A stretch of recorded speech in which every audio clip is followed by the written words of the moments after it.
If you're planning on trying to build a cajon, you can do this with either really good materials, really expensive plywood, or you can do it with whatever you have. Sometimes it's recycled plywood, sometimes it's just cheap plywood or wherever you happen to have access to. In our case, where we live at, good quality plywood is really expensive. So what we happen to have here is a softwood plywood. It's not expensive. One of the disadvantages to it, it chips real easy, so you have to be careful with it. If you were going to do this for a project, it's a good project for woodshop school, or it's a good project at home for summer if you want to work with your kids.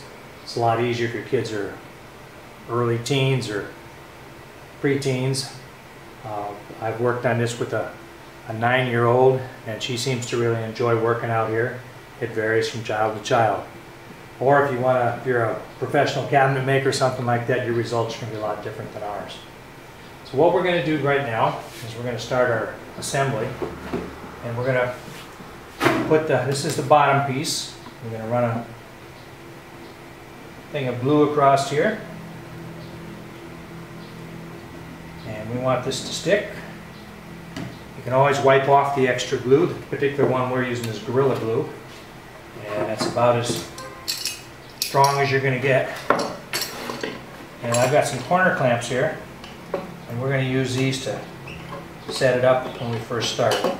Now what a corner clamp will do is it'll allow you to have everything perfectly straight. So your corners will all be 90 degrees. You want to be careful that you get your best side out. So if your plywood's like mine, it's a little chipped at the bottom. You want to make sure that the chips, as many as you can have are on the inside. So they're not going to show, and also it makes it a lot easier. You don't have to putty up so many things when you're trying to get it done. You need to make sure that your corners are tight, and everything fits the way it's supposed to. Once you start putting nails in it, it's not going to be very easy to change. So do your adjustments at this point. Go around and do all the corners, and make sure everything lines up the way you want to have it when you're finally done. Once you get it glued, you're not going to get a second chance. It's going to stay together. And the only way you can get it apart is to break it apart. So what we'll do here is we're going to do the front and the back of this piece. This is the side of it. Put that down here.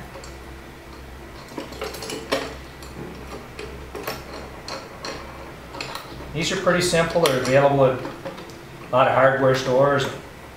If you're in the States, you can get them at Home Depot, Walmart, places like that that have small woodworking sections. And they're not expensive.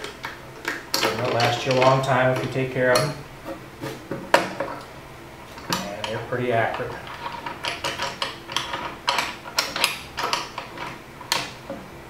So you continue the process for the other side also.